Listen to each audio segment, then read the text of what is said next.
Mes chers collègues, je vous propose, je vous laisse mettre en route la... Très bien. Mes chers collègues, nous terminons nos travaux de la journée, toujours diffusés en direct sur le site Internet de l'Assemblée nationale, avec le groupe de liaison du Conseil de la fonction militaire de la Gendarmerie nationale. Je vous souhaite à tous la bienvenue et je vous remercie d'avoir répondu à l'invitation de la commission d'enquête. Vous êtes venus extrêmement nombreux. Je reviendrai après sur la procédure que nous utilisons. Donc nous cherchons à comprendre évidemment les éclats de violence qui ont marqué les manifestations de ce printemps et à évaluer la réponse qui leur a été apportée par les autorités publiques. Comme vous le savez, nous avons déjà entendu votre directeur général à ce propos voici 15 jours. La vision des gendarmes nous intéresse évidemment doublement. Vous avez été confrontés dans deux rôles très différents à ces violences. À travers les escadrons mobiles, vous avez été en charge du maintien de l'ordre dans les manifestations aussi bien urbaines que rurales d'ailleurs. Avec la gendarmerie départementale, vous avez aussi assuré des fonctions de repérage, de renseignement. Vous avez également dû gérer dans un certain nombre de cas les suites judiciaires et vous êtes aussi présent sur les lieux après les faits dont vous savez comment se construit la mémoire locale de tels événements. Un questionnaire vous a été adressé préalablement par notre rapporteur, M. Florent Boudier. Toutes les questions qu'il contient ne seront pas forcément évoquées oralement ce soir, d'autant plus que vous êtes une délégation particulièrement nombreuse par rapport à d'autres délégations. Donc si vous pouvez, dans un second temps, nous transmettre une réponse écrite de telle sorte que nous disposions de l'ensemble des éléments, l'objectif étant ce soir d'avoir un échange direct avec vous. Comme vous êtes nombreux et tous susceptibles de vous exprimer, je vais vous demander de prêter serment les uns après les autres et je passerai ensuite la parole évidemment à monsieur le rapporteur. Mais avant tout cela, il me revient de vous poser les deux premières questions qui permettent d'entrer dans le sujet. La première, quel est l'état des personnels de la gendarmerie nationale après le cycle de manifestations violentes auxquelles nous avons assisté, auxquelles vous avez été amené à participer pour assurer généralement le maintien de l'ordre. Je fais référence tout à la fois à l'état physique, à l'état d'esprit, et ce n'est pas moins important, à l'état parfois de vos familles, puisqu'elles peuvent aussi être concernées. Ce qui s'est passé à Sainte-Soline a été ressenti par beaucoup parmi nous comme étant aussi exceptionnel qu'extrême. Comment les choses se sont-elles préparées et déroulées pour les gendarmes dans les aspects stratégiques et tactiques? Par exemple, je sais que la décision d'employer des quads a interpellé des collègues et j'imagine qu'il a fallu un minimum de temps pour former convenablement les pilotes. Alors, avant de vous donner la parole et ensuite de la donner évidemment à monsieur le rapporteur, je voudrais simplement vous demander de prêter serment, donc en application donc, de l'article 6 de l'ordonnance numéro 58-1100 du 17 novembre 1958 relative au fonctionnement de nos assemblées parlementaires. Je vais vous demander de prêter serment, de dire la vérité, toute la vérité, rien que la vérité. Et donc, les uns après les autres, je vais vous demander de lever votre main droite et de dire je le jure, après avoir activé le micro qui est devant vous. Et donc, si vous le permettez, mon général, demander de démarrer. Je le jure. Je le jure.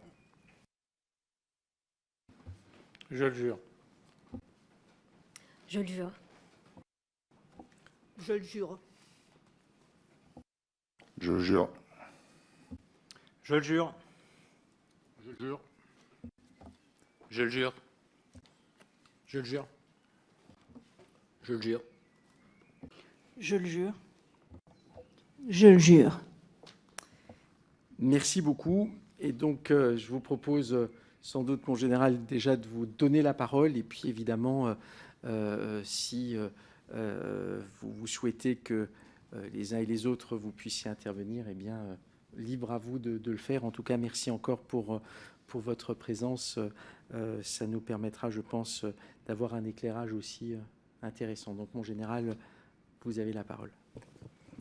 Bien, Monsieur le Président, Monsieur le rapporteur, Messieurs les parlementaires, je ferai une petite intervention que je qualifierais de forme avant que nous puissions rentrer dans le fond. Donc nous sommes honorés que vous ayez sollicité le corps social de la gendarmerie pour pouvoir travailler et vous apporter notre éclairage au sein de cette commission d'enquête. Donc vous avez devant vous le nombre incontournable du groupe de liaison du Conseil de la fonction militaire gendarmerie, donc avec 11 représentants qui illustrent à peu près l'image quasi complète, si je puis dire, des différents statuts, métiers de la gendarmerie, ce qui vous permettra d'avoir l'éclairage le plus précis. Alors, par rapport au questionnaire, évidemment, nous ne venons pas représenter, vous avez déjà vu le chef de l'administration gendarmerie, le DGGN. Nous insisterons vraiment avec cœur sur la vision du corps social.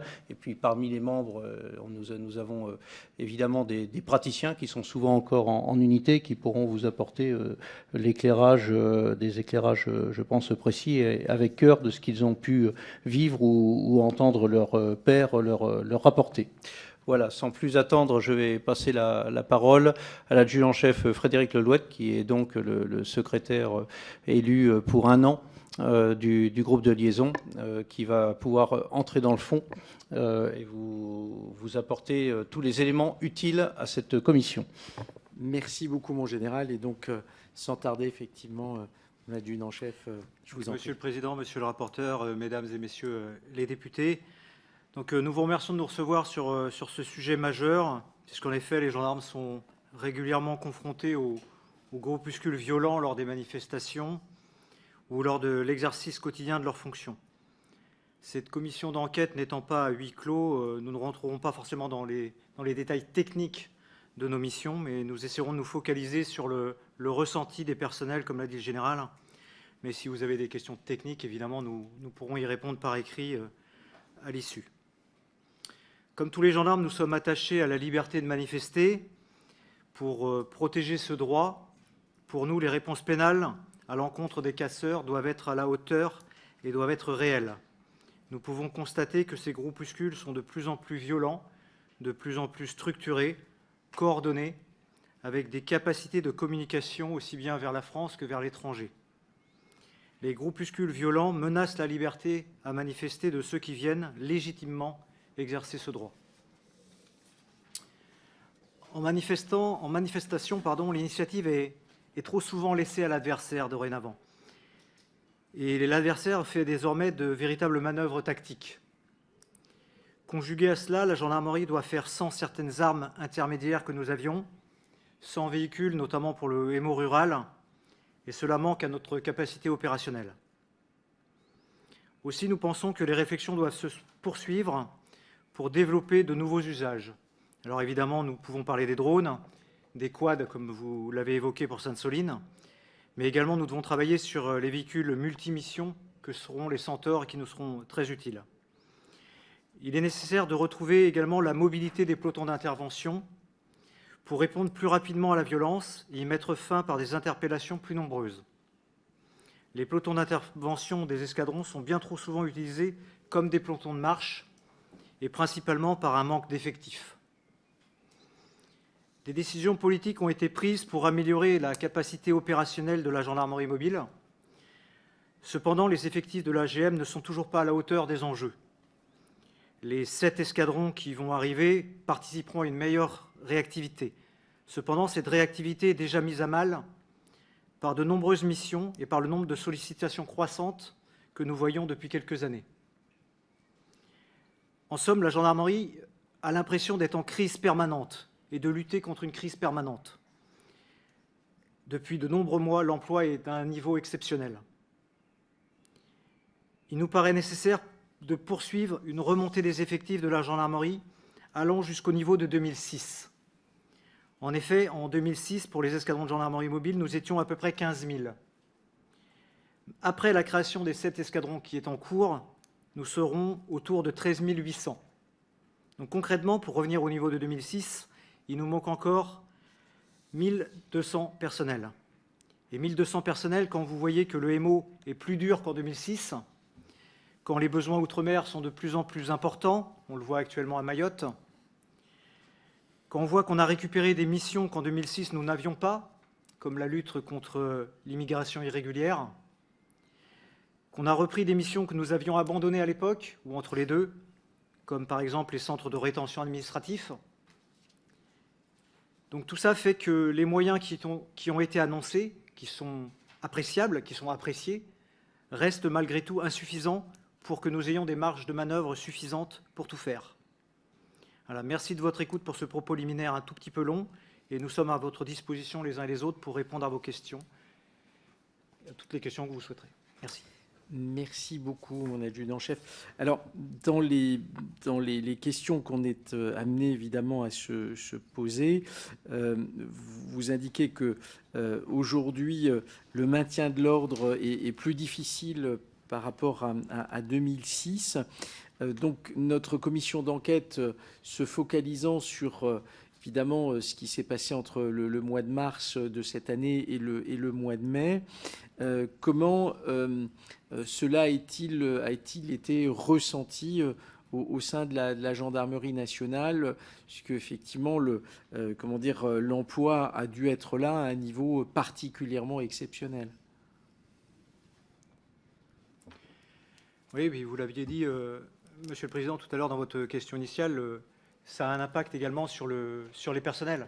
Un emploi permanent, difficile, avec des élongations d'horaires, avec toutes les difficultés, avec la médiatisation sans cesse. Les gendarmes doivent être évidemment irréprochables, et on essaie de l'être, mais cela a un impact sur le physique. La fatigue des personnels est évidente. L'état d'esprit n'est pas aussi bon qu'il pourrait être, même si on n'est pas non plus au bord de la dépression. Mais actuellement, les escadrons et les personnels des escadrons ont une fatigue, une certaine lassitude. C'est évident, et je ne pense qu'aucun de mes camarades ne dirait le contraire. Et je dirais que là où c'est le plus difficile, c'est aussi pour les familles, puisqu'on a évidemment des blessés, de plus en plus de blessés, des blessés assez graves. Et cela a un impact sur les familles qui ne voient pas souvent leur compagnon ou leur compagne. Et ça pèse sur la vie de famille, surtout dans le temps long. Comme je l'ai expliqué, nous sommes en crise presque permanente. Et ce temps long a des conséquences importantes sur l'usure des personnels, d'où notre insistance sur les effectifs. Moi, je compléterai également, pour ma partie, gendarmerie départementale, puisque mon camarade parle un peu des escadrons et l'engagement des escadrons. On a le même ressenti dans nos forces en gendarmerie départementale, une fatigue incessante et puis forcément un avenir pas forcément très serein, parce qu'on nous annonce également des événements majeurs qui vont mobiliser les forces de l'ordre. Tout ça fait qu'on va partir sur des événements futurs qui vont aussi nous engager fortement. Je pense par exemple aux Jeux Olympiques de 2024. Je peux vous assurer, et mes camarades en témoigneront également, qu'il y a une véritable inquiétude sur la manière dont les forces de l'ordre vont être engagées pour les grands événements futurs. Et on n'a pas forcément beaucoup de réponses à apporter à nos camarades, et ça, c'est vraiment un sujet de préoccupation. Monsieur le Président, je voudrais rajouter par rapport aux familles. Effectivement, vous avez vu les images qui étaient d'une rare violence, mais ces images, elles ont été vues aussi par les familles, par les enfants. Et aujourd'hui, les familles s'inquiètent de voir partir mari, père, en se demandant si leur vie ne sera pas clairement en jeu. Voilà.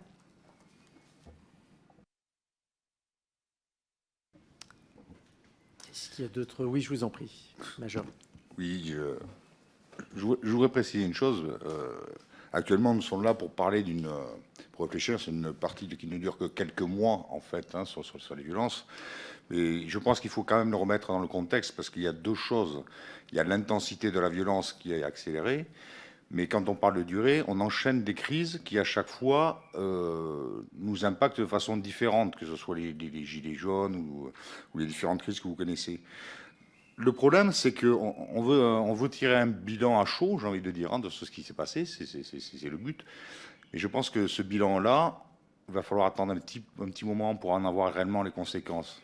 Parce que les personnels qui se retrouvent confrontés à des choses qui ne sont pas appelées de la haute intensité, hein, parce qu'il n'y a pas que sur un champ de bataille qu'on parle de haute intensité. Moi, je parle de maintien de l'ordre de haute intensité. Il y a des choses telles que les syndromes post-traumatiques. Je pense que ça, on pourra en reparler dans quelques mois, quelques années. Des fois, ça met des années à se déclencher. Et ce qu'on vient de vivre sur ces mois et années qui viennent de se dérouler, je pense que c'est le terreau à beaucoup de personnels qui vont s'en ressentir dans les années qui viennent. Et je pense qu'il faudra garder en mémoire ce qui s'est produit ici et maintenant, lorsqu'il faudra traiter ces personnels, lorsqu'ils chuteront, parce que maintenant les armées ont une certaine connaissance de ce décalage entre l'événement et les conséquences. Et je pense qu'il sera intéressant de faire perdurer le bilan dans le temps et compter malheureusement, au-delà des blessés physiques que l'on peut comptabiliser immédiatement, toutes les blessures psychiques qui malheureusement vont s'étaler dans le temps.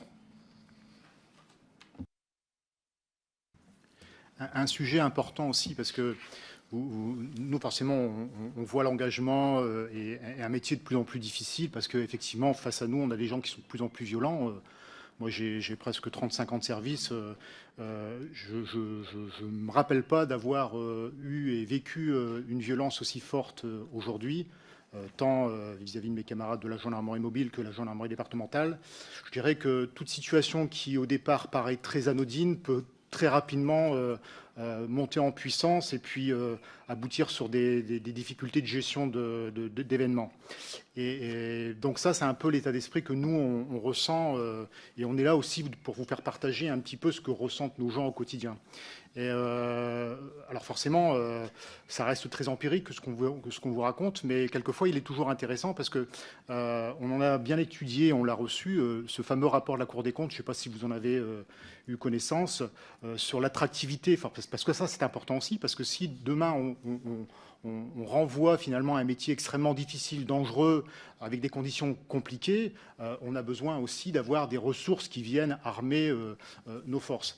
Et le rapport de la Cour des comptes était très intéressant parce qu'il montrait qu'il y avait beaucoup de gens au sein de la gendarmerie, mais pas que, y compris dans la police nationale, qui partaient par anticipation, parce que finalement, c'est plus forcément un métier qui fait rêver, parce que quand aujourd'hui vous exposez votre vie, finalement, ça pose question.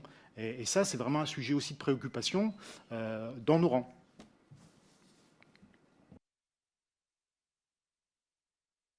Je vous remercie. Est-ce que d'autres prises de parole avant que je ne passe... Dans ce cas-là, je vais passer la parole à monsieur le rapporteur. Je vous en prie. Oui, merci, monsieur le rapporteur. Merci à vous tous. Merci, monsieur mon général, d'avoir accepté cette invitation. On essaie de partager à chaque fois avec vous la parole très spécifique du corps social de la gendarmerie. Et c'est tout l'intérêt, monsieur le président, d'être avec vous. Maintien de l'ordre de haute intensité, moi c'est ce que je retiens de ce qui a pu être dit il y a quelques secondes. Je pense que ça correspond à ce que chacun d'entre nous ressent et aux très grandes difficultés auxquelles vous êtes confrontés. Première question, plus technique, mon adjudant. Quelle évolution observez-vous des profils violents ? Bien sûr, il faut contextualiser la séquence que nous étudions en commission d'enquête. Précisément, dans cette longue durée, l'évolution des profils tels que vous les constatez. Nous avons déjà un certain nombre d'informations, bien sûr, qui nous ont été communiquées, mais je souhaiterais avoir votre regard. Deuxième question, plus délicate. Est-ce que vous constatez concrètement des connexions entre des individus ou des groupes d'individus violents et un certain nombre de structures? Elles peuvent être de nature différente. Il peut s'agir de groupements de faits, il peut s'agir de structures associatives, plus institutionnelles, plus institutionnalisées, une sorte de vitrine d'une certaine façon, voire d'un certain nombre de formations politiques ou d'organisations qui seraient liées ou rattachées à des sensibilités politiques, s'il ne s'agit pas de formation partisane. Quel est ensuite le regard que vous portez sur la séquence que nous étudions, mais de façon plus large, sur le traitement judiciaire et sur la caractérisation des infractions de violence à l'occasion de rassemblements, que ces rassemblements soient ou pas autorisés, ou qu'ils soient parfois ni autorisés ni interdits. Et puis une dernière question, enfin, Monsieur le Président. Vous l'avez abordé, je crois, mon adjudant, en tout cas, vous avez en partie apporté des éléments, mais je voudrais avoir votre analyse peut-être plus approfondie sur le schéma national de maintien de l'ordre. J'ai bien compris les éléments à la fois d'outils que vous avez évoqués, je pense aux drones, et les deux piliers qui sont à la fois d'un côté la mobilité et aussi la question de la mise à distance. Comment vous voyez les évolutions peut-être nécessaires ou les évolutions acquises qui seraient un progrès pour le traitement des violences à l'occasion de ces rassemblements. Voilà, pardon pour ces questions nombreuses, mais je ne doute pas que vous aurez beaucoup d'éclairage à nous apporter. Merci. Merci beaucoup, monsieur le rapporteur. Donc, je vous passe tout de suite la parole. Je ne sais pas, est-ce que l'adjudant-chef... je vais reprendre. Je vais essayer de répondre sur les deux premiers volets, l'évolution des profils et les connexions associatives, on va dire. Et ensuite, je laisserai mes camarades réagir sur le traitement du judiciaire et éventuellement, je reprendrai la parole sur le SNMO. L'évolution des profils, c'est assez complexe comme question parce qu'il y a vraiment des profils individuels variés. Hein. Nous pouvons avoir des jeunes ou des anciens et c'est compliqué.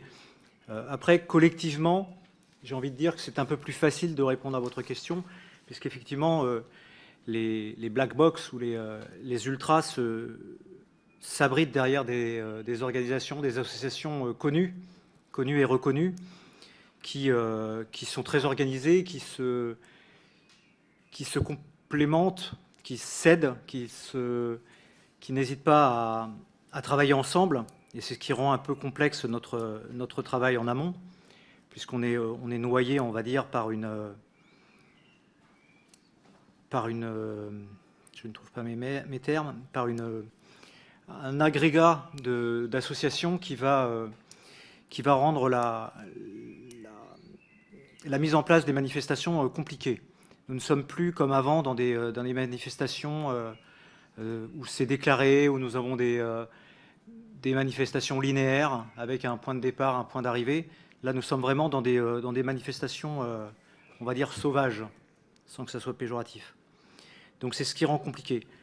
Actuellement, la force de nos adversaires sur le maintien d'ordre, c'est vraiment ce collectif qui repousse les limites de la violence, qui repousse les limites de la loi et qui nous oblige à répondre à cette violence pour nous protéger, uniquement pour nous protéger, j'insiste là-dessus.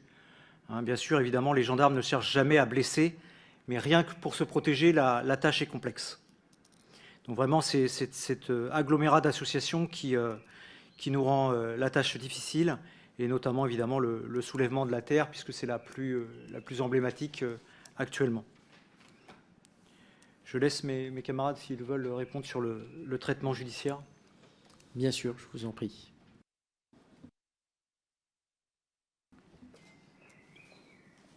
Major Kaplan, avant de passer au traitement judiciaire, je vais répondre aussi un petit peu sur le profil. J'ai bien vu que c'était borné ce qui concerne cette enquête aujourd'hui. Néanmoins, si on recontextualise, on peut se souvenir qu'historiquement, dans le maintien de l'ordre, entre guillemets à la française, on parlait de citoyens momentanément égarés du droit, qui produisaient, on appelait aussi ça comme ça, un désordre acceptable. Aujourd'hui, on n'est pas face à des citoyens, dans ce fameux profil sur lequel vous nous interrogez, momentanément égarés du droit, parce qu'il y a toute une phase de préparation en amont des actions, de coordination, de structuration, Vous voyez, on n'est pas du tout dans quelque chose de spontané, un espèce d'effet d'aubaine qui se fait par le biais d'une foule difficile à contrôler. Il y a une vraie préparation quasiment militaire avec des groupes de réflexion sur différents thèmes pour agir et procéder à des actions d'une grande violence. Voilà, c'était pour compléter sur le profil. Pardonnez-moi, Major, juste un élément de précision par rapport à ce que vous dites. Est-ce que, évidemment, vous insistez sur le fait que les choses évoluent, on est dans des préparations, c'est-à-dire pas simplement une violence qui serait conjoncturelle, mais en quelque sorte préméditée. Est-ce que ça, c'est quelque chose dont vous considérez qu'au cours des dernières années, l'ampleur de ce phénomène a augmenté celles et ceux d'entre vous qui ont une expérience plus longue du maintien de l'ordre, est-ce que c'est quelque chose que vous percevez comme tel? Pour répondre avec un seul exemple de cette évolution de l'organisation et de cette structure de plus en plus aboutie, on voit bien qu'il y a ils font appel également à des manifestants qui sont capables de produire une grande violence dans les pays étrangers. Ça, pour le coup, c'est un exemple très marquant de cette nouvelle organisation très structurée, c'est-à-dire qu'on ratisse au plus large pour prendre différentes techniques et différentes façons de se comporter dans un attroupement et créer du trouble et rendre impossible le maintien de l'ordre et basculer en rétablissement de l'ordre.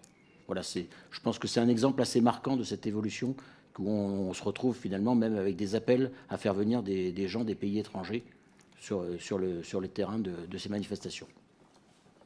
Oui, Monsieur le Président, pour étayer un peu les propos de mon camarade, donc vous parliez des plus anciens et des plus expérimentés, ayant participé il y a quelques années au G8 d'Évian. On s'est organisé sur du maintien de l'ordre en hélicoptère, c'était en Puma, avec une organisation qui s'est adaptée au niveau gendarmerie pour lutter contre déjà des violences au profit avec différentes nationalités sur les Black Blocs déjà à l'époque, et une adaptation des forces de l'ordre avec des équipements nouveaux pour l'époque, les fameux Protecop qu'on parle maintenant. Donc il y a eu quand même cette évolution. Vous voyez ces manifestants, ces adversaires qui sont mieux équipés que les forces de l'ordre. Donc avec des masques, des casques, ils ne craignent plus la crie. Et donc on peut voir ça que c'est une réalité. Donc structuré également parce qu'ils avancent de manière quasi militaire sur les forces de l'ordre. Donc c'est à nous de réagir, de s'adapter à ces évolutions quand même nettes et importantes. Merci beaucoup pour cette précision, parce qu'effectivement, Évian, ça nous ramène 20 ans en arrière. Donc, ça fait 2003. Donc, nous sommes 2023. Donc, ça veut dire qu'il y a déjà 2 décennies où ces phénomènes en réalité se manifestent. Enfin, toute évidence. Je vous laisse poursuivre. Major Raffaï, donc sur le traitement judiciaire, donc c'est une question à la fois simple et compliquée. Simple, lorsqu'un ou une camarade qui se trouve à vos côtés se trouve blessé ou mutilé par de l'acide ou des bombes qu'on leur lance dessus et des pierres, oui, on attend une réponse judiciaire à la hauteur, et oui, on est déçu parce qu'elle sera jamais assez haute. Après, quand on a dit ça, on n'a rien dit, parce que ça peut être un peu simpliste. La vraie difficulté qui se trouve actuellement, c'est quoi? C'est d'apporter la preuve. Parce qu'avoir une réponse judiciaire sous-entend quand même, dans un pays de droit, d'apporter la preuve. On n'est pas sur une scène de crime tranquille. Les preuves doivent être récupérées dans le chaos. Voilà, la vérité est là. Et c'est particulièrement difficile face à des gens qui, eux, sont entraînés pour ne pas laisser de preuves. La réalité est là. Se camoufler leur identité, ne pas laisser de traces, jusqu'à savoir comment réagir lorsqu'ils sont en garde à vue et ce qu'ils doivent faire. Donc on se retrouve face à une population, j'ai envie de dire, surentraînée pour ne pas être prise et pour ne pas être condamnée. Donc on ne peut pas jeter l'opprobre sur la justice en disant que les réponses ne sont pas à la hauteur. C'est dès le départ, la difficulté est extrême d'arriver à déterminer et apporter les preuves pour faire condamner ces gens-là, parce qu'eux-mêmes font tout pour ne pas l'être et sont très bien entraînés pour ça. Alors, pour les deux derniers sujets que vous aviez évoqués, donc la mobilité et la mise à distance, ça a été effectivement une réflexion menée, puisque les événements de Saint-Soline ont initié effectivement les quads, qui ont permis de redonner beaucoup de mobilité aux forces de l'ordre. En revanche, individuellement, comprenez bien aussi que les gendarmes mobiles sont de plus en plus équipés, ont de plus en plus des équipements de protection individuelle qui ont un certain poids. Et effectivement, c'est un peu, à contrario, la difficulté d'être mobile, alors qu'effectivement, quand vous portez 30 à 40 kg de matériel sur vous, c'est compliqué effectivement d'avoir une mobilité qui permet effectivement de manœuvrer. Donc ça, c'est effectivement un choix un peu cornélien. La protection des individus, c'est une obligation, mais ça vous entraîne effectivement une difficulté d'avoir une meilleure mobilité. Sur la mise à distance, évidemment que la mise à distance entre les manifestants et les forces de l'ordre, ça évite effectivement le contact physique et effectivement ça évite les violences, parce que bien évidemment quand vous avez des manifestants que vous réussissez à maintenir à distance 30-40 mètres, par définition il n'y aura pas de violence entre les deux puisque vous réussissez à les tenir à distance. En revanche, on a vu quand même que dans les événements de Saint-Soline, beaucoup d'entre eux arrivaient complètement équipés, quasiment équipés de la même manière que les forces de l'ordre, ce qui les permettait effectivement de traverser les nuages de lacrymogènes. Ça leur posait pas de difficulté. Donc effectivement, on a maintenu ces nuages de lacrymogènes pour justement maintenir ce concept de distance, mais comprenez bien que quand ils ont des masques, des lunettes, c'est pas ça qui va les arrêter pour les plus virulents. Il faudrait effectivement peut-être réfléchir à d'autres moyens. Ça fera peut-être partie d'une réflexion en interne pour pouvoir trouver d'autres moyens qui permettent effectivement de garder à distance. Alors, dans la zone urbaine, c'est un peu plus compliqué. Dans la zone rurale, c'est plus compliqué. Les zones urbaines, on peut envisager peut-être des fourgons-pompes qui peuvent effectivement maintenir ces gens à distance. Mais effectivement, dans la configuration de Saint-Soline, ça a été effectivement une difficulté.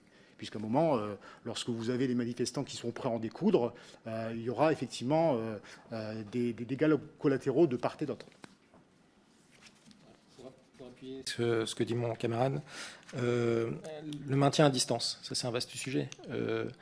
Les différents événements au cours des dernières années nous ont amenés à perdre des moyens de force intermédiaires. Donc on a perdu les OF, et on a perdu des F4 qui, là, dans le cadre du maintien de l'ordre rural, nous auraient permis aux forces de l'ordre de pouvoir maintenir à distance ces manifestants. Voilà, donc au fur et à mesure des années, les forces de l'ordre sont moins bien armées pour avoir ce maintien à distance de nos adversaires. Et puis si je peux me permettre de compléter aussi, dans le cadre du maintien de l'ordre dans le milieu rural, nous avons aussi également perdu énormément de moyens que nous avions à l'époque pour la ruralité. Nous avions des véhicules qui nous permettaient d'être beaucoup plus mobiles. Aujourd'hui, bon, on a les quads qui reviennent, mais sinon on a toujours nos Irisbus. Le MO urbain, l'adversaire, il prend ce qu'il trouve sur le terrain et il s'en sert contre vous. Le MO rural, il l'amène. Et ça, c'est des choses qu'on a aussi du mal à gérer. Monsieur le Président, je voudrais intervenir pour les drones. On vient de parler de la perte des moyens. Nous avons perdu les drones pendant quelques années suite à des problèmes juridiques et réglementaires. Nous les avons retrouvés au 19 avril avec le décret sur la captation vidéo.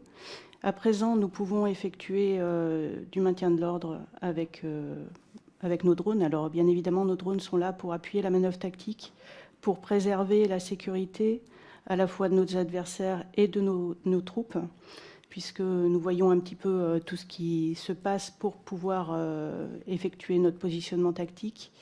Malgré tout, il nous faut un arrêté préfectoral, donc dans le cas du MO, ça ne pose pas de problème, bien évidemment. Donc ça, c'est une belle évolution, puisque nous pouvons les réutiliser. Et ça apporte de la sécurité, encore une fois, à tout ce dispositif. En revanche, concernant la partie judiciaire, on parlait du traitement judiciaire, nous n'avons pas encore de règlement qui nous permette d'utiliser nos drones au niveau judiciaire. Donc ça, c'est quelque chose d'important pour la suite. Et également, à l'heure actuelle, pour faire du secours à personne, il nous faut aussi cet arrêté préfectoral, puisque le décret de la captation vidéo englobe le secours à personne. Donc ça, c'est un petit peu difficile à faire comprendre à notre concitoyen que nos drones ne peuvent pas décoller dans le cadre du secours à personne sans arrêté préfectoral, donc avec une perte de temps.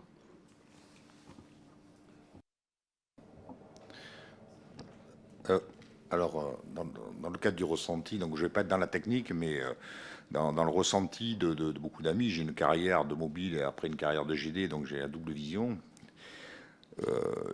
Il y a un danger quand même dans l'évolution, mais un danger certain. On vous a parlé de la perte. Le paradoxe, un petit peu, à chaque crise, où il y a beaucoup de blessés d'un côté des manifestants et des forces de l'ordre, le rétexte est quand même à peu près toujours le même. On supprime des moyens. On supprime des moyens intermédiaires suite à des tragédies qui peuvent s'expliquer, tout ça. Je rappelle quand même que la force d'un pays comme la France par rapport à d'autres pays, c'était la gradation de la réponse en fonction de l'adversaire, puis c'est pas l'ennemi, ce sont nos compatriotes et nos citoyens qui sont face à nous. On remonte la force qu'on emploie, mais si on enlève les moyens, au bout d'un moment, il est difficile d'élever la force. Et là, on s'aperçoit typiquement sur ces 50 mètres, qui sont quand même le sujet crucial de ce qui s'est passé, c'est qu'il n'y a plus rien. Il n'y a plus rien du tout. Et quand on va au contact, qu'on le veuille ou non, à un moment, les hommes et les femmes qui composent ces forces de sécurité, et je leur rends hommage pour le sang-froid qu'ils ont eu, se sont vus mourir. Et quand des forces de sécurité se voient départies de leurs moyens et se voient mourir, on arrive à une chose, face à des armes, ça s'appelle la légitime défense.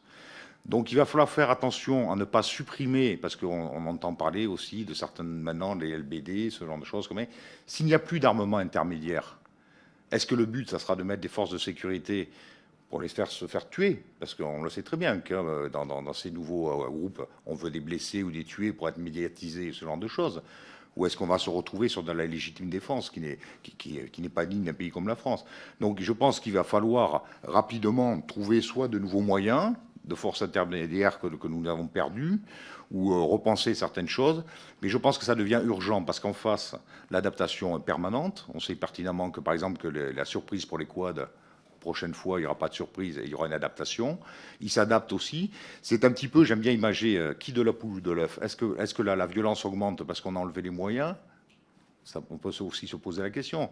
Lorsque les personnes ne sont à 50 mètres, la violence lancée de l'acide à 50 mètres ou des bombes à 50 mètres à la main, c'est beaucoup plus difficile que lorsque vous vous retrouvez à 10 mètres. Voilà. Donc je pense qu'il va falloir avoir une vraie réflexion pour remettre en place les moyens de mettre cette distance pour que la force, plus les personnes qui vous veulent du mal sont loin de vous, moins vous avez besoin d'utiliser de force brute. Voilà. Et moins qu'il y aura de blessés également dans les manifestants. Voilà, je voulais préciser cette vision qui me semble assez partagée. Merci beaucoup. Je vais juste laisser réagir monsieur le rapporteur qui souhaiterait avoir une précision. Oui, simplement de façon peut-être synthétique, redonner l'ensemble de ces moyens de mise à distance que vous croyez utile de réintégrer ou de développer pour l'avenir. De façon, voilà, dans les listants quasiment pour notre information. Oui. Alors la technologie évolue, donc il est évident, je vais prendre par exemple le cas des OF, avec malheureusement les tragédies qu'on a connues, on est capable certainement de faire des choses qui peuvent choquer et pousser avec moins de risques de blessures actuellement, donc il faut y réfléchir. Mais j'ai envie de dire, il faut y réfléchir vite. Parce que si on y réfléchit maintenant, le temps de le lancer, de le préparer, de lancer une fabrication, l'industrialisation, face à nous, ces groupes auront déjà évolué à de très nombreuses reprises, ont trouvé d'autres idées. Voilà. Alors je parle en toute liberté, comme on a toujours fait le groupe de liaison. Qu'on enlève l'OF à l'époque, il y a eu une incompréhension, tout le monde le sait, parce que on s'est dit qu'est-ce qu'on va faire si on n'a plus ça. Voilà, c'était ça le questionnement. Je rappelle qu'actuellement, face à nous, nous avons des gens qui recréent à peu près la conception de l'OF avec des explosifs où ils rajoutent du shrapnel. Alors pour pour les connaisseurs d'un militaire, en gros, on avait enlevé les grenades offensives aux forces de sécurité et on nous lance des grenades défensives avec des risques de blessures bien supérieurs. Donc il est urgent de trouver de nouveaux matériels, soit sur étagère, mais l'urgence est là avant qu'il y ait des tragédies qui se produisent. Et pour appuyer les propos de mon camarade, j'ai accueilli les gendarmes mobiles qui étaient en retour de Corse avec des blessés parmi les troupes, de jeunes gendarmes à peine sortis d'école qui ont été mis sur des maintiens de l'ordre de haute intensité avec donc des grenades artisanales qui ont par chance pas tué ces jeunes gendarmes. Et dernièrement avec les JNA, pareil, les manifestants qui lancent des grenades artisanales carrément à hauteur d'homme, donc des impacts et des effets de souffle qui ont des répercussions sur nos gendarmes. Hein. Il y a des photos qui ont circulé sur les réseaux sociaux avec de la chair enlevée là, sur un mollet d'un gendarme mobile. Donc c'est des gars qui sont sur Satori. Donc on a de la chance actuellement avec le nombre de blessés qui est pas que ça bascule pas au niveau de plus grave. Voilà. Je peux préciser également quelque chose, c'est que on a quand même une utilité pour l'armement intermédiaire type OF et type F4, en particulier en matière de l'ordre rural. On le voit à Sainte-Soline. Si clairement on avait eu encore ces moyens intermédiaires, on aurait eu très peu de blessés, parce que ces moyens intermédiaires les auraient empêchés de se regrouper comme ils l'ont fait à Sainte-Soline, où ils étaient massifs, où ils étaient en bloc. Une simple OF sans faire de dégâts ou une F4 sans faire de dégâts physiques les aurait fait s'éloigner les uns des autres. Et donc ça aurait été beaucoup plus facile pour les forces de l'ordre d'agir. Et je tiens à préciser aussi, on parle actuellement d'armement, mais on a aussi une problématique de protection. C'est-à-dire que là, en gendarmerie mobile, on n'a pas de cagoule anti-feu, alors que la police en est dotée. Donc ça, c'est quelque chose qu'on essaie d'obtenir auprès de notre hiérarchie. Ça n'a pas l'air si facile que ça, puisqu'on ne l'a toujours pas. Donc une simple cagoule anti-feu, ça nous aiderait. Parce qu'actuellement, à Sainte-Soline, on avait quand même d'énormes brûlures. On a quand même des camarades qui ont eu 60 jours d'arrêt de travail à ce stade, rien que par les brûlures.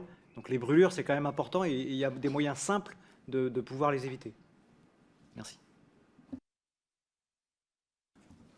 Juste un petit point que j'aimerais rajouter. Bon, je rappelle, bon, bien évidemment, tout le monde dans cette pièce le sait, l'un des principaux rôles et missions de la gendarmerie ou de la police dans ces cadres-là, c'est de permettre aux manifestants de manifester dans des conditions acceptables.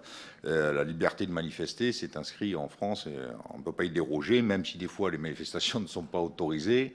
C'est pas pour autant que c'est un délit de faire une manifestation. Le problème, c'est que cette montée en puissance de cette violence, avec une incapacité de maîtriser par manque de moyens intermédiaires, entraîne aussi, on en parle moins, on en parle même très peu, alors je ne sais pas pour quelle raison, mais il y a aussi des manifestants, des gens qui viennent en famille, alors moins peut-être sur ce cas-là, mais il y avait quand même des enfants et tout.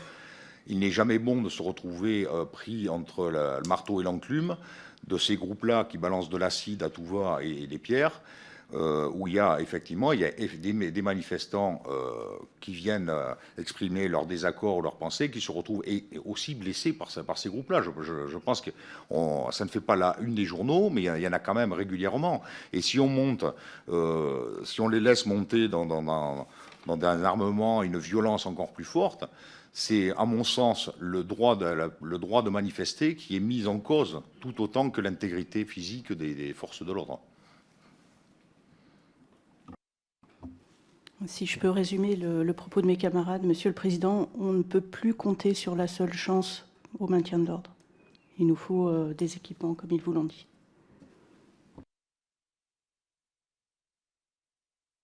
Oui, je passe la parole à Monsieur le rapporteur.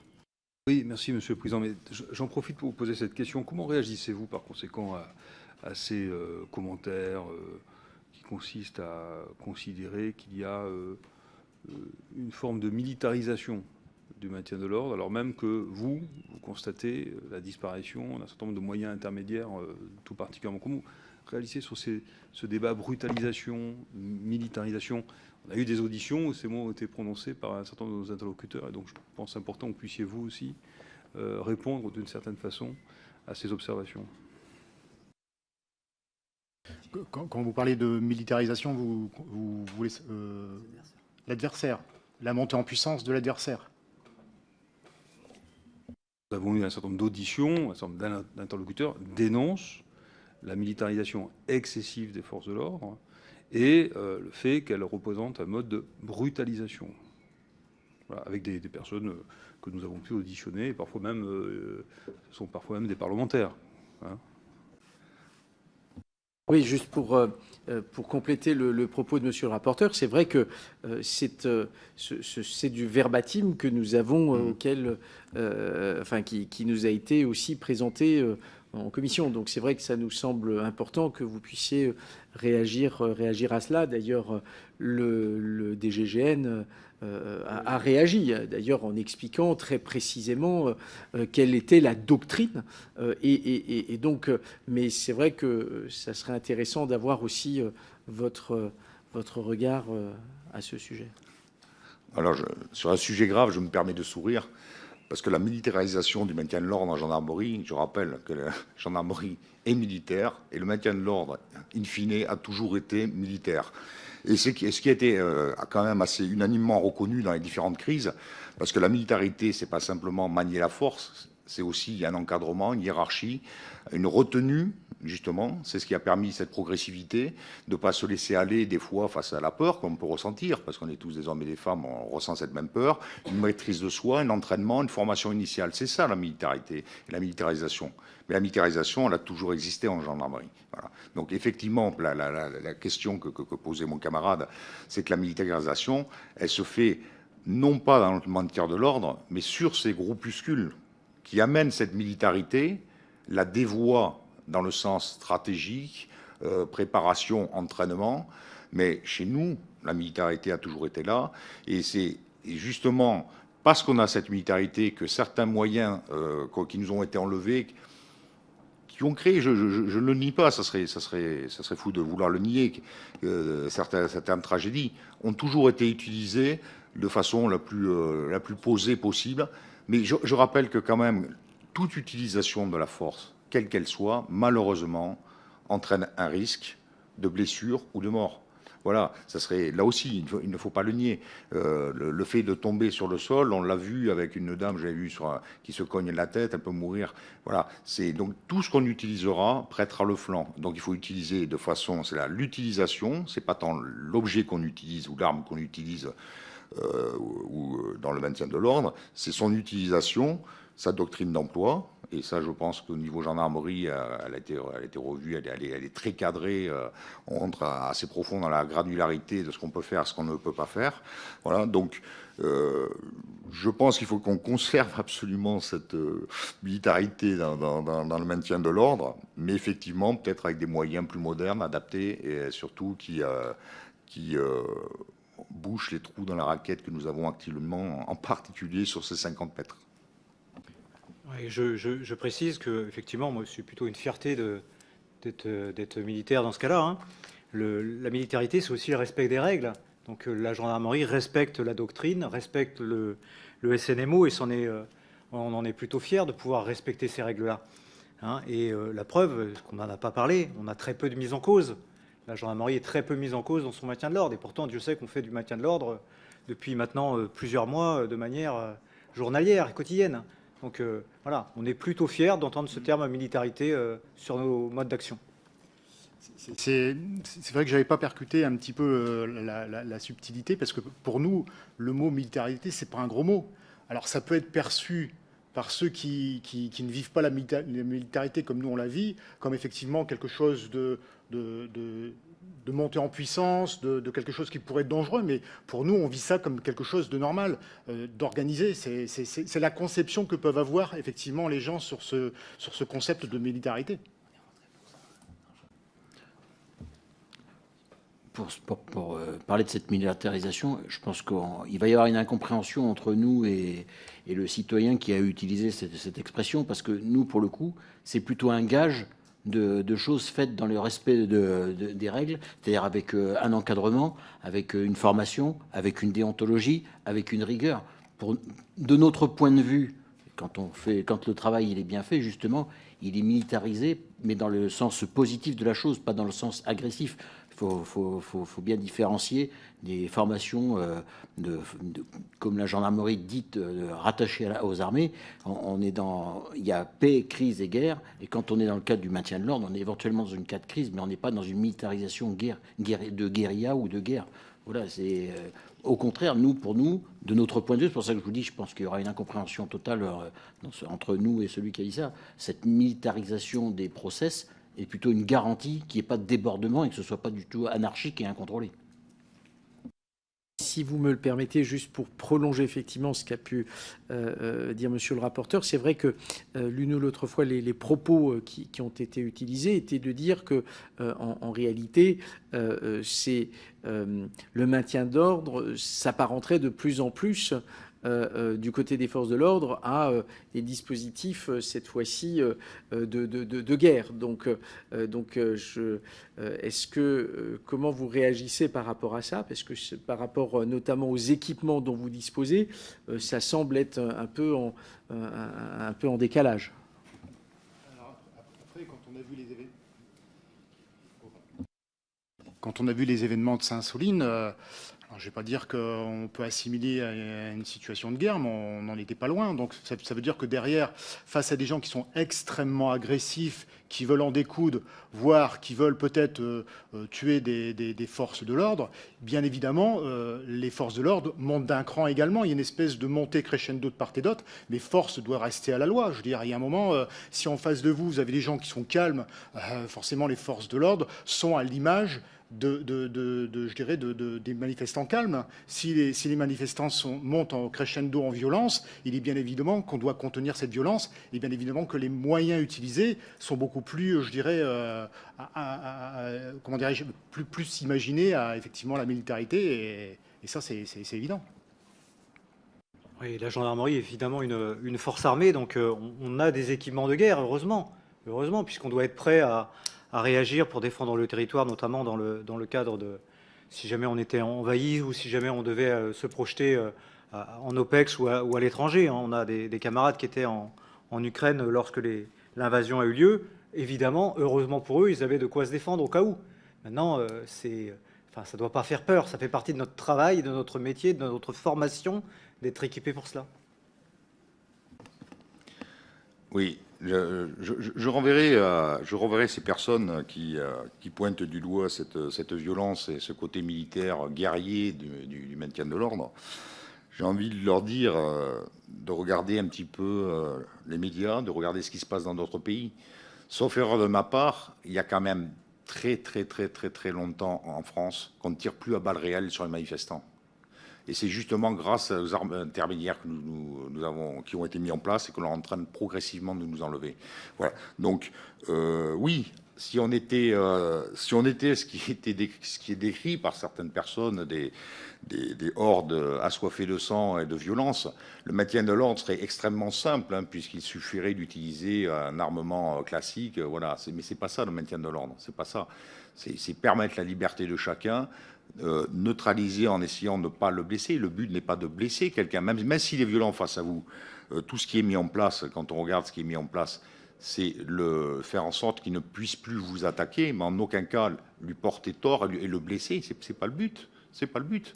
Vous prenez toutes les armes intermédiaires, ça serait beaucoup plus simple. On peut créer très facilement. Il suffit de demander à un industriel pour vraiment blesser quelqu'un, lui casser une jambe. C'est pas du tout le but. Ça peut se produire parce que face à des gens équipés, protégés, il faut qu'il y ait un certain impact pour les stopper, avec ce risque de blessure, mais jamais, au grand jamais, sinon je ne reporterai pas cette tenue, j'ai déjà entendu donner un ordre d'aller blesser quelqu'un face à nous, même si lui, c'est son but. Jamais je ne l'ai entendu. Oui, je voulais juste rappeler que le principe, pour nous, c'est la désescalade. C'est pas d'aller augmenter le niveau de violence. Bien au contraire, on doit rétablir l'ordre et le maintenir. Et pour ça, c'est la désescalade. Une de nos forces, c'est de s'adapter. Et justement, je pense que ce serait inverser le problème que de penser qu'on s'est d'abord militarisé. Et en fait, c'est juste une réponse et on s'adapte à la violence qu'on rencontre. En fait, c'est ça. C'est dans ce sens-là qu'il faut le voir, je pense.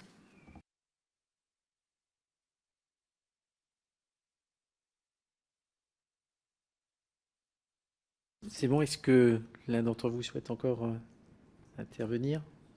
Dans ce cas-là, je vais passer la parole aux collègues. J'ai une demande de prise de parole de Monsieur Vincent Day, donc je vous passe tout de suite la parole. Oui, merci Monsieur le Président. Je vous m'excuser pour mon retard. Simplement, en fait, quand on vous écoute, on le voit de toute façon. Vous avez depuis quelques années une montée en puissance et une montée de la préparation des personnes que vous avez en face. Et dans le même temps, on le voit depuis 2014 avec la mort de Rémi Fraisse, de mémoire, et c'est le début de l'interdiction de la grenade type F1, où vous, dans le même temps, alors que vous avez une augmentation de la préparation et de la violence en face de vous, on commence à vous, entre guillemets, à vous déséquiper, c'est ce qu'on entend. Aujourd'hui, est-ce que vous avez quelque chose dans l'arsenal qui peut être aussi efficace que la F1 ou est-ce que pour vous, il faut revenir sur ce type d'équipement pour justement maintenir à distance les personnes qui veulent attenter à votre intégrité physique? Est-ce que pour vous, il faut revenir à un équipement de ce type pour être plus efficace face à la montée en puissance et à la montée de la violence que vous avez en face de vous?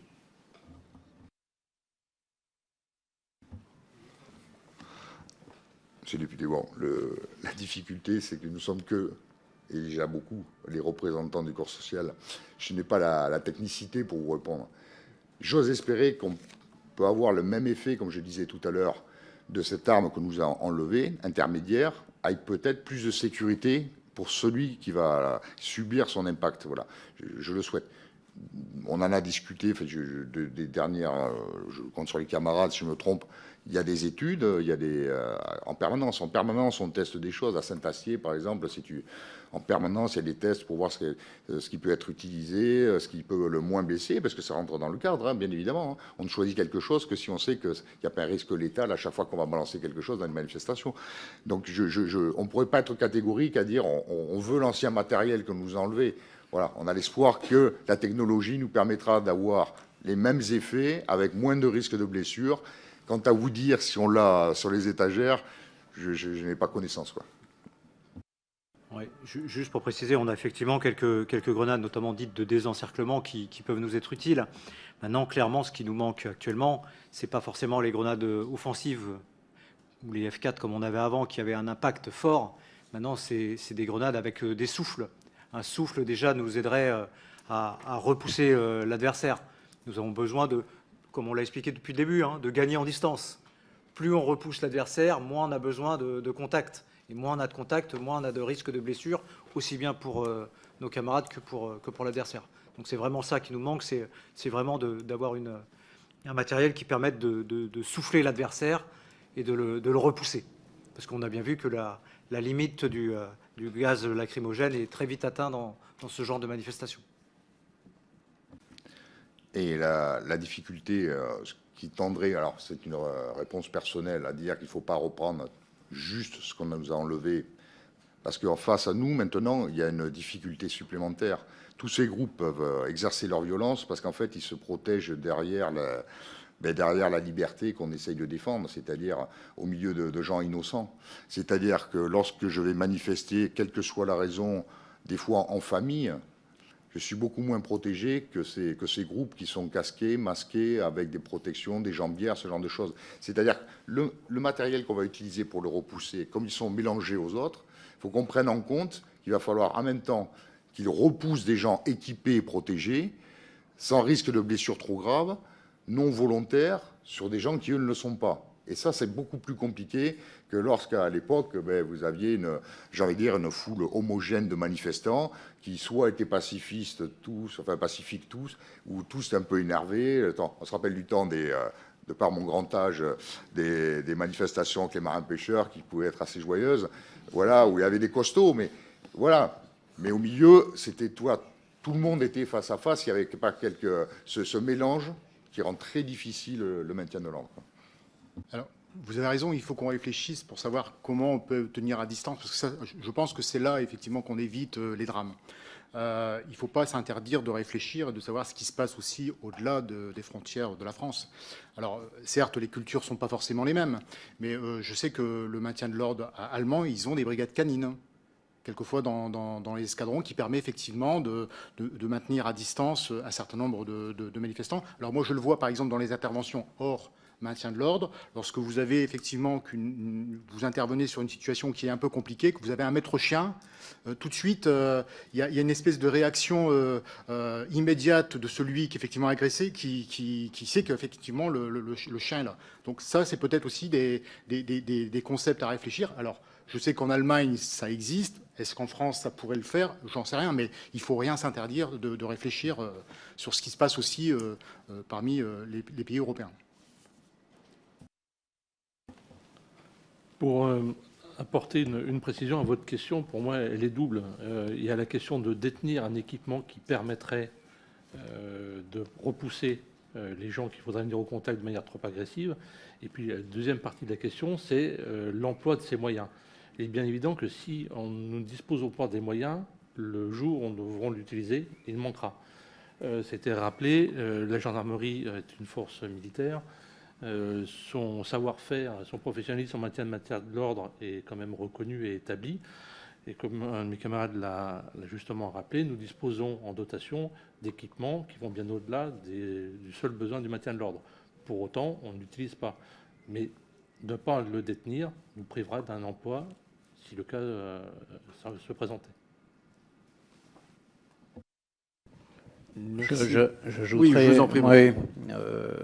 J'ajouterais d'ailleurs, et c'est une des réflexions ces derniers mois ou ces dernières années maintenant à la garde républicaine, avec les événements du Capitole, on voit bien qu'on peut avoir des choses qui démarrent sur une problématique d'ordre public, mais qui peut aller à un niveau de paroxysme de la violence ou d'un autre cadre d'engagement, et de là le panel complet d'équipements. Très bien. Il y avait une demande de parole de Madame Diaz, de Monsieur Taverne et de Monsieur Madès. Donc, commencez par Madame Diaz. Merci, Monsieur le Président. Bonsoir, Mesdames et Messieurs. Moi, je voulais commencer par vous remercier pour la clarté des propos que vous avez tenus, qui sont sincères, qui sont poignants, et grâce auxquels nous avons pu saisir toute l'importance de vos missions, c'est-à-dire celles que vous avez l'habitude d'exercer, mais aussi les nouvelles, notamment, vous l'avez évoqué, celle de la lutte contre l'immigration irrégulière, la résistance dont vous devez faire preuve face à la médiatisation des faits de violence. Vous devez aussi faire face à des personnes qui repoussent les limites de la violence, et tout ça dans un contexte particulièrement difficile qui se déroule notamment dans le cadre de journées à rallonge. Donc en fait, cette crise permanente que vous avez décrite débouche incontestablement sur du stress, de la fatigue, de la lassitude. Et donc moi, je voulais savoir si, donc, dans ce contexte difficile, dans le cadre de la dégradation de vos conditions de travail, est-ce que vous constatez à la fois le déficit d'attractivité de votre profession, ensuite la difficulté de fidélisation des effectifs, et enfin l'augmentation des démissions. Et même si je m'attends un petit peu à votre réponse, je voudrais recueillir vos idées pour inverser la tendance. Donc, vous avez parlé qu'en diminuant les mises en danger, notamment grâce au maintien à distance, ou alors pourquoi pas de l'appel à un maître chien, ça pourrait contribuer à vous faire sentir plus en sécurité, mais j'aurais voulu avoir un certain nombre d'exemples supplémentaires pour que vous puissiez à nouveau exercer votre métier difficile et respectable dans de meilleures conditions.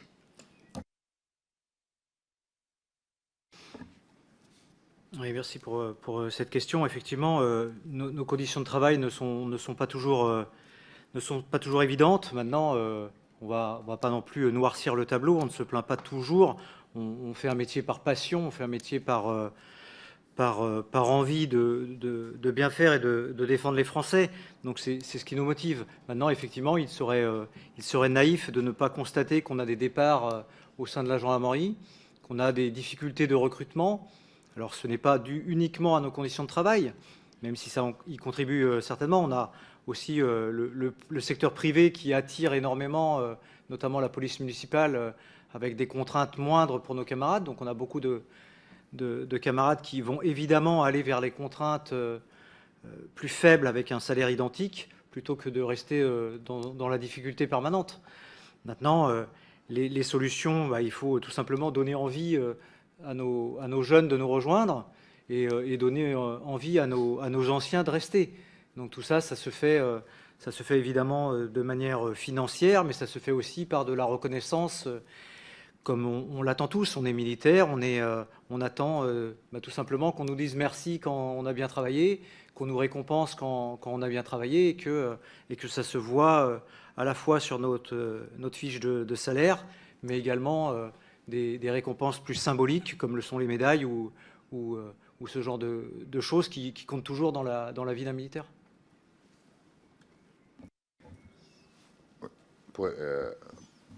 Pour ajouter un petit point, enfin, sur l'attractivité et les difficultés peut-être à recruter aux personnes qui partent. Alors, le recrutement, l'attractivité, c'est multifactoriel, hein, effectivement, les conditions de travail, tout ça. Je rappellerai par exemple qu'après l'émotion des gros attentats que nous avons eus, on n'a jamais eu autant de personnes qui voulaient être réservistes gendarmerie ou qui ont voulu s'engager, qui ont voulu... voilà, et après les choses changent, ça c'est comme ça, c'est humain, j'ai envie de dire. Par contre, il y a un vrai problème sous-jacent à votre question, c'est que cette attractivité, quels que soient les moyens, comme ils ont été désignés par mon camarade, financiers, autres, reconnaissance et tout, c'est crucial. Parce que pourquoi? Qu'est-ce qui fait la qualité des hommes et des femmes que vous allez retrouver sur le terrain? C'est ça, une sélectivité. Dès le moment où je suis obligé de choisir une personne sur 10 au lieu d'une personne sur 20, malheureusement, on a un risque de baisse de qualité de gens que nous ferons rentrer dans nos rangs. Actuellement, nous arrivons à maintenir un haut niveau de sélectivité, mais c'est vrai qu'il va falloir continuer et préserver cette attractivité sous peine de voir baisser cette sélectivité qui aura des conséquences sur les gendarmes futurs qui seront dans nos rangs. Donc c'est crucial.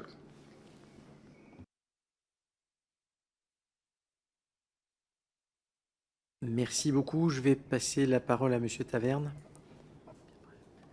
Merci, Monsieur le Président, Monsieur le rapporteur, mon général, Mesdames et Messieurs les officiers, Mesdames et Messieurs les sous-officiers. Alors, comme ma collègue Edwige Diaz, bien évidemment, je ne peux pas commencer mon allocution sans une nouvelle fois vous réitérer tout notre soutien, notre amitié. Vous faites un métier extrêmement difficile au service des Français. La sécurité, c'est la première des libertés. Donc, merci vraiment pour votre engagement au quotidien pour les Français. Alors, effectivement, il y a eu plusieurs sujets. Le premier, c'est cette fameuse technicité du maintien de l'ordre. Et donc, j'avais d'ailleurs plusieurs réponses auxquelles vous avez déjà répondu, puisque j'avais interrogé justement le directeur général de la gendarmerie nationale lors d'une dernière audition, à savoir l'utilisation des moyens intermédiaires.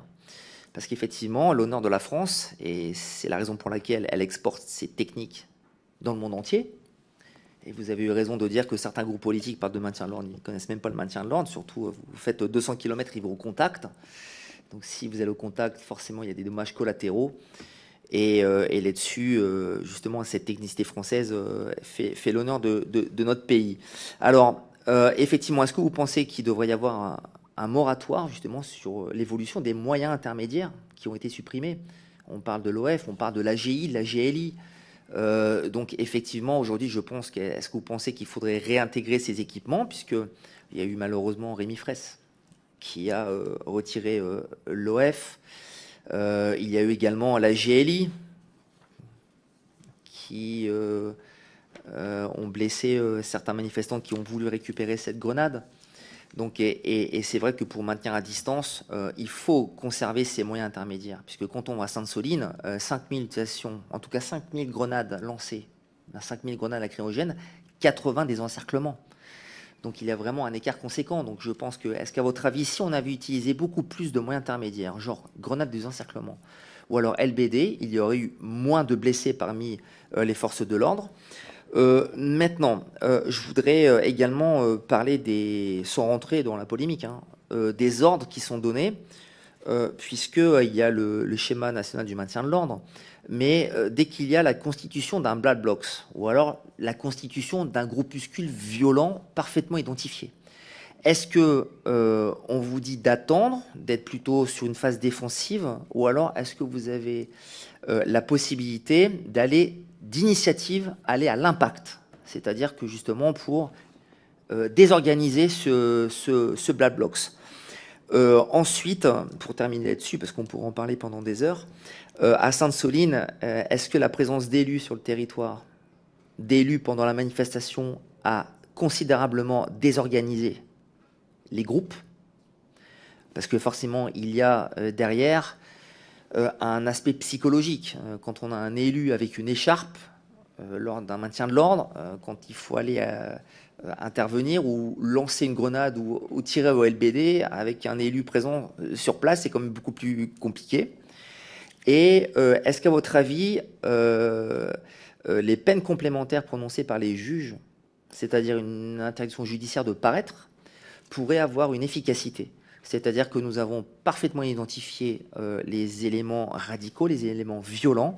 Et est-ce que vous pensez justement que la justice, et notamment ces peines complémentaires, auraient une efficacité, c'est-à-dire permettrait que les manifestations se déroulent, on va dire, plus pacifiquement? Je vous remercie. Et merci, monsieur le député, pour vos questions qui sont très vastes. Alors, pour les moyens intermédiaires, nous ne sommes pas naïfs, nous ne croyons pas à un retour ou à un moratoire. Ça serait compliqué, ça serait peut-être aller contre le passé. Maintenant, nous pensons qu'effectivement, il faut travailler sur des moyens intermédiaires, des moyens nouveaux, des moyens qui se complètent. Hein. On a parlé effectivement des grenades de désencerclement. C'est certainement la solution. Effectivement, à Sainte-Soline, alors moi, je n'ai pas tout à fait les mêmes chiffres que vous. J'étais plutôt sur 3000 lacrymogènes que 5000, mais peu importe. Effectivement, on a utilisé beaucoup de lacrymogènes pour peu d'efficacité, puisque dans un terrain assez vaste, avec des gens qui sont protégés, c'est compliqué d'utiliser la lacrymogène. Donc effectivement, ces moyens intermédiaires doivent être, entre guillemets, plus utilisés, mais pour ça, il ne faut pas que le gendarme ou le policier ait peur de l'utiliser, peur qu'on lui reproche d'utiliser ces moyens. Hein, on a vu sur les gilets jaunes, clairement, utiliser certains moyens était tout de suite montré du doigt, et c'est compliqué d'expliquer à nos camarades qu'en faisant leur métier, ils soient mis en cause. Maintenant, pour les ordres donnés, évidemment, on attend les ordres, nous sommes militaires, c'est notre manière de faire, manière de fonctionner. Maintenant, en cas de danger de la troupe, évidemment, nous avons l'initiative d'agir pour ne pas que la troupe soit menacée. Donc c'est évidemment une sorte de légitime défense de la troupe. Et d'initiative, nous pouvons bouger, nous pouvons nous défendre si nous avons évidemment des coups à recevoir et que la situation n'est pas tenable. La présence d'élus, pour continuer sur vos propos, n'est pas pour moi une problématique, bien au contraire. Pour moi, les élus sont des manifestants ou des personnalités comme les autres. On protège les gens qui manifestent légitimement. Les élus, en général, à moins qu'ils soient pris à partie par les manifestants, ne constituent pas une gêne supplémentaire. C'est une personne qu'on va évidemment prendre en compte, mais comme on pourrait prendre un enfant ou comme on pourrait prendre une personne âgée dans une manifestation de manière un peu plus peut-être sensible médiatiquement, mais la manœuvre reste la même, ce n'est pas une gêne. Et enfin, pour terminer sur vos peines complémentaires, avant de laisser la parole à mes camarades s'ils le souhaitent, pour moi, c'est évidemment un outil supplémentaire qui peut avoir du sens. Le fait d'éloigner quelqu'un qu'on sait dangereux et qu'on sait potentiellement qui peut nous mettre en difficulté lors d'une manifestation, qui peut avoir un impact sur les autres manifestants, oui, évidemment, c'est quelque chose qui, à mon sens, doit être étudié et peut avoir du sens.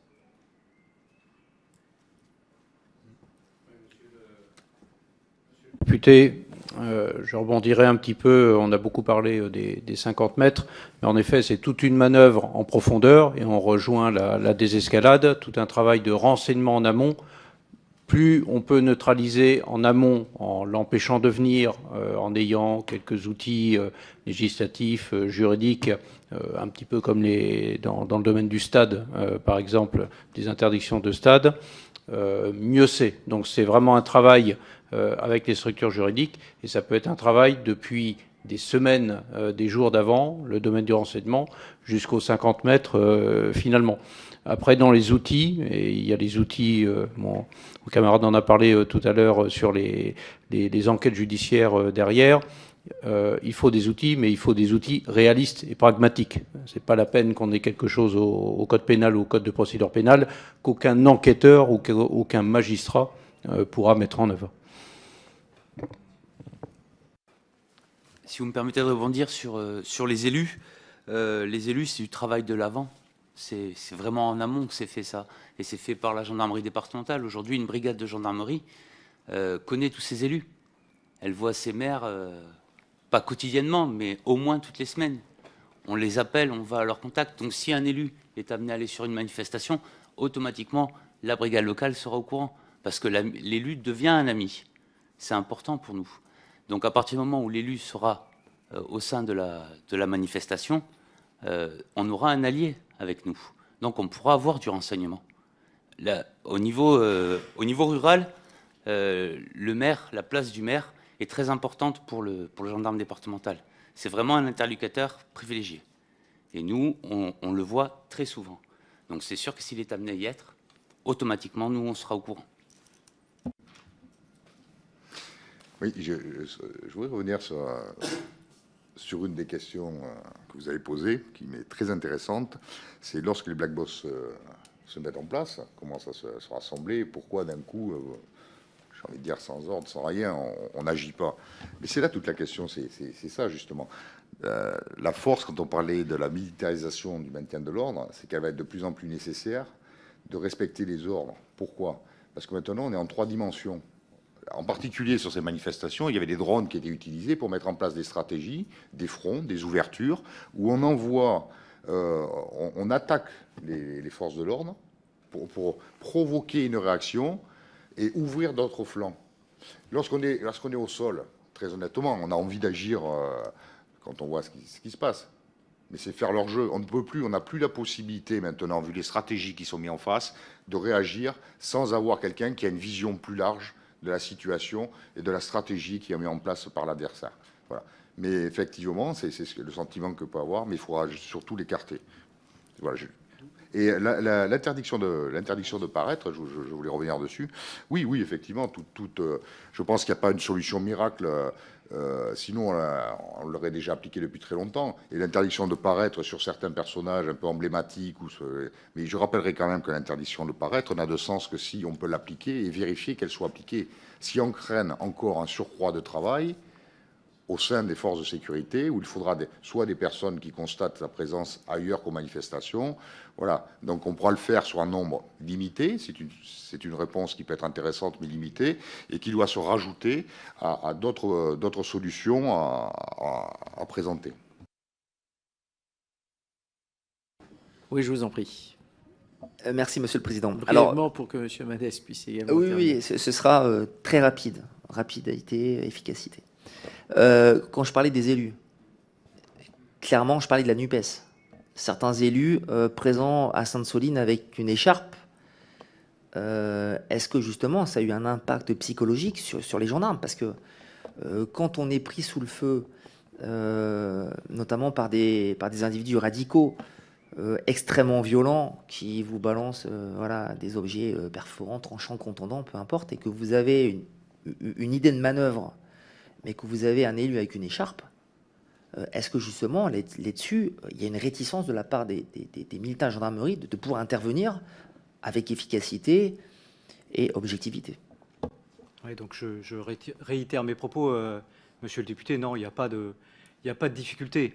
Pas de difficulté, ils sont dans leur rôle de député en l'occurrence. C'est pas une problématique pour nous.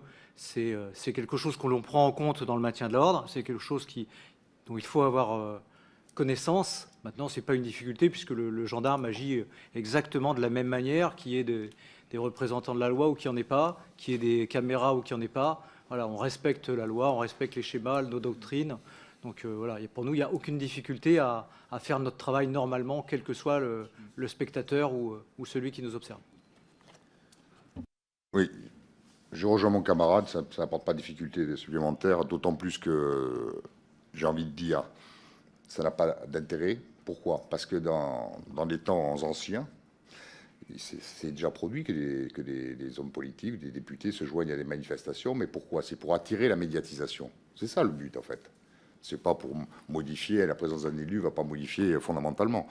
Sauf que la médiatisation sur des scènes telles que nous avons vécues là-bas, c'est la base même de cette violence qui est faite pour médiatiser. J'ai envie de dire, présence d'élus ou pas de présence d'élus, c'est exactement la même chose. Il y aura des caméras, c'est filmé de partout, chacun filme avec son téléphone, les meilleurs moments sont envoyés sur les réseaux sociaux.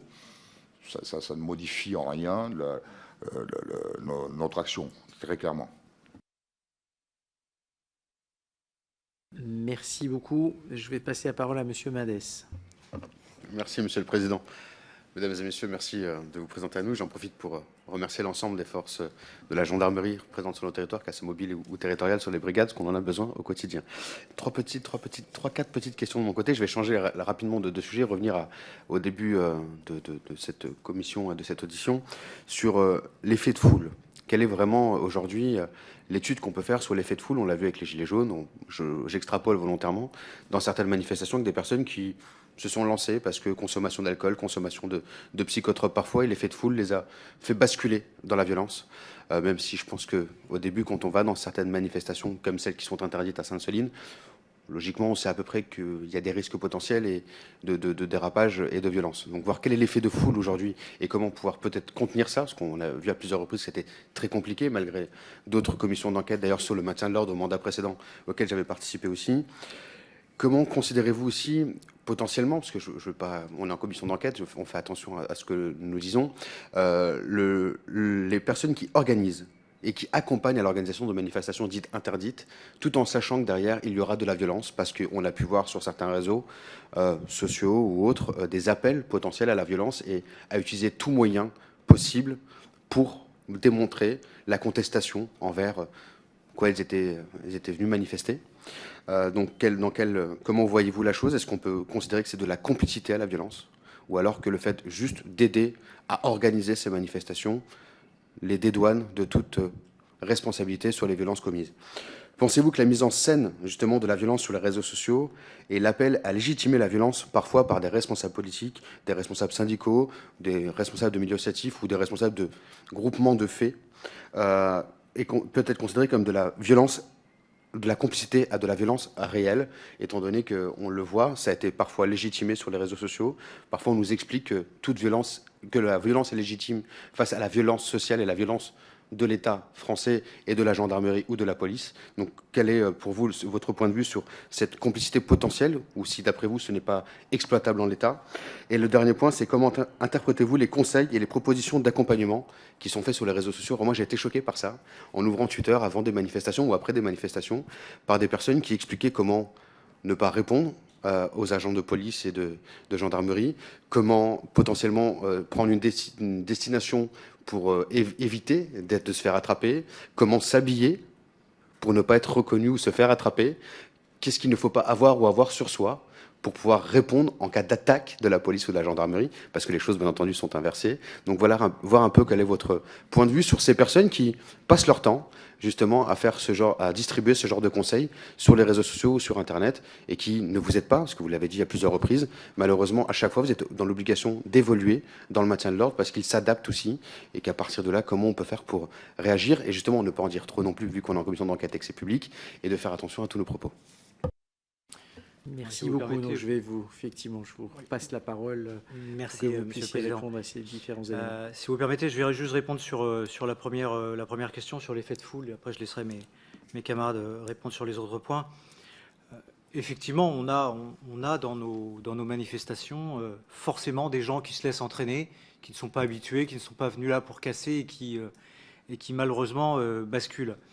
Donc c'est à nous de prendre le temps dans ces cas-là mais comme on le fait avec les manifestations et les manifestants classiques qui sont venus là en famille, qui sont venus là faire leurs droits légitimes, de prendre le temps de les séparer des casseurs ultras qui, eux, vont nous poser beaucoup plus de problèmes puisqu'ils sont armés, puisqu'ils sont mieux entraînés, qu'ils se parlent entre eux, etc., qu'ils sont organisés.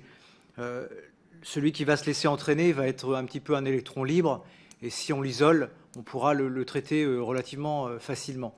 Donc c'est à nous de prendre le temps, aux forces de l'ordre, de prendre le temps de le traiter, de l'isoler, et ensuite on pourra le rendre inoffensif. Maintenant, dans tous les cas, il y a effectivement la réponse pénale qui doit être à la mesure de la faute s'il y a faute, et ça évitera les récidives. Si évidemment il y a une sensation d'immunité ou d'impunité, là on aura un problème dans le temps qui se répétera, et là on aura de plus en plus de problèmes avec ces gens qui vont s'agréer avec nos casseurs et nos ultras. Voilà, je laisse mes camarades répondre sur les autres points, ou sur ce point-là, si tu veux.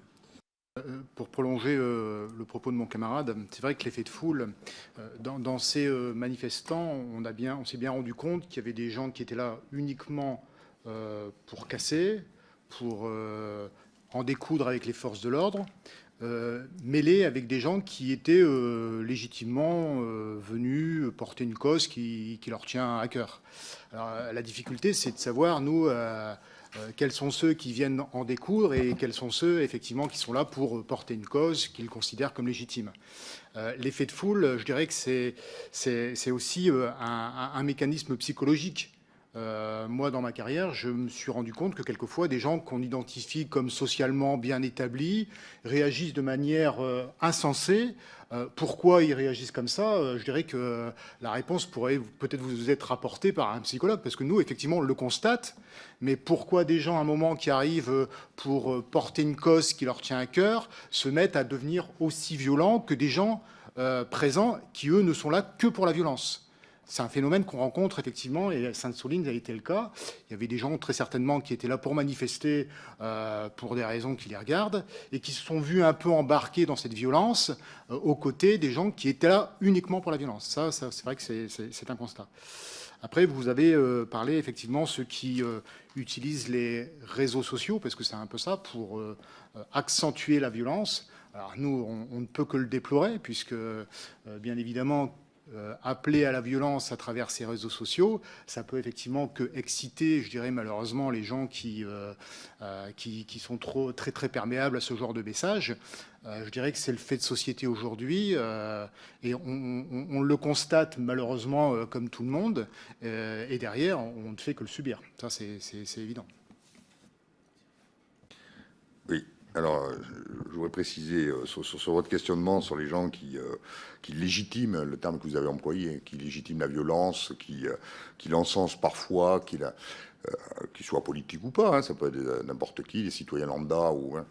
J'ai envie de dire, pour le coup, nous, c'est assez facile. Nous avons deux ouvrages de référence qui sont le code de pénal et le code de procédure pénale. Soit ça rentre dedans, soit ça n'entre pas dedans. Et là, pour le coup, c'est la justice. Alors, effectivement, lorsqu'on encense des violences qui n'existaient pas récemment, des nouvelles formes de violence, c'est plus compliqué. Mais dans ce cas-là, c'est le problème du législateur qui devra faire évoluer la loi pour pouvoir punir, si c'est nécessaire, des gens qui poussent à ça.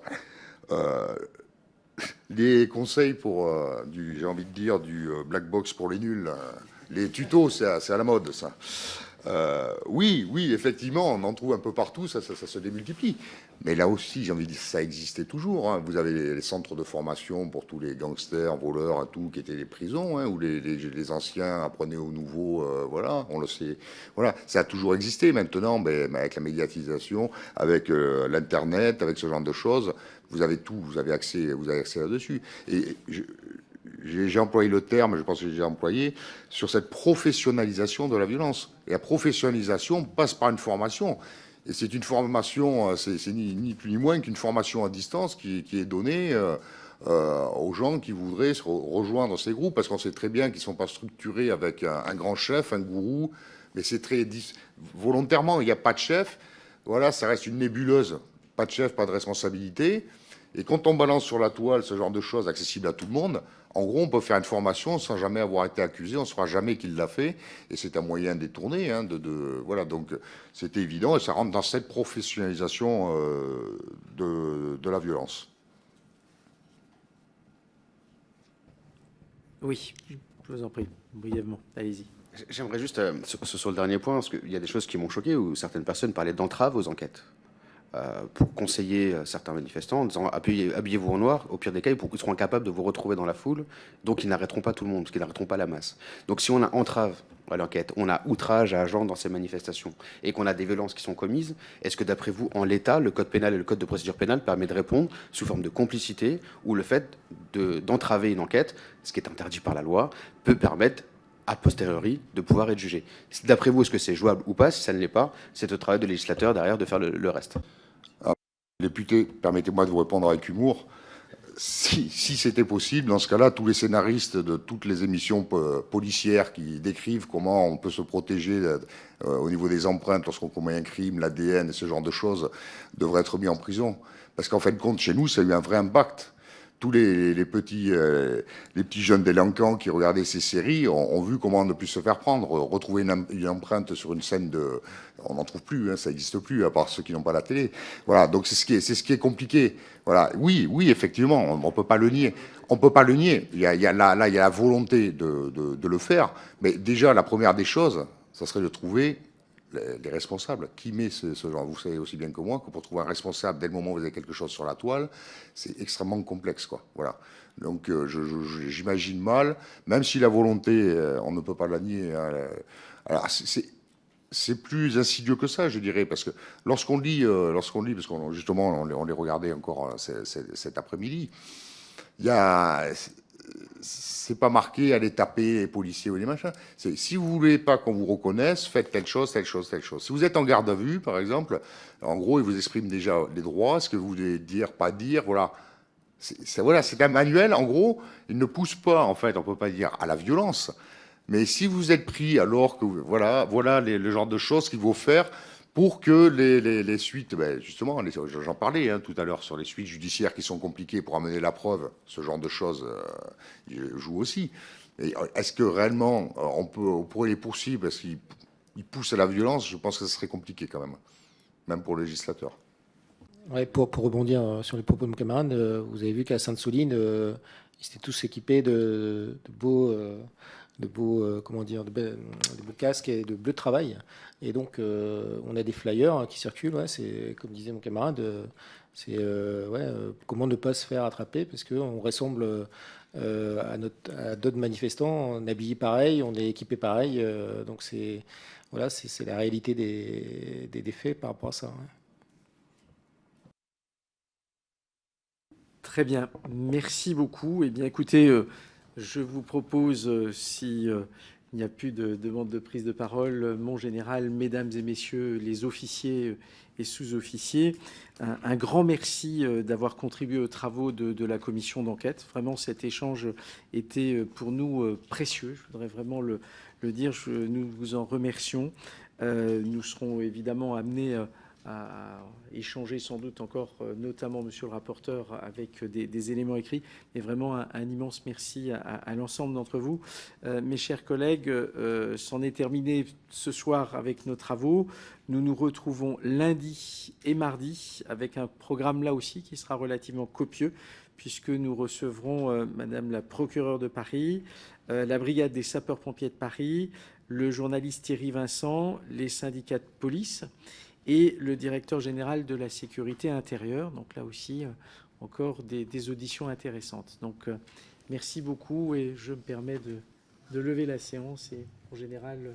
Monsieur le Président, merci beaucoup pour votre invitation et je crois que vous avez pu voir la foi et l'entrain du groupe de liaison pour alimenter votre commission. En effet, et nous, encore une fois, nous vous en sommes reconnaissants. Merci beaucoup.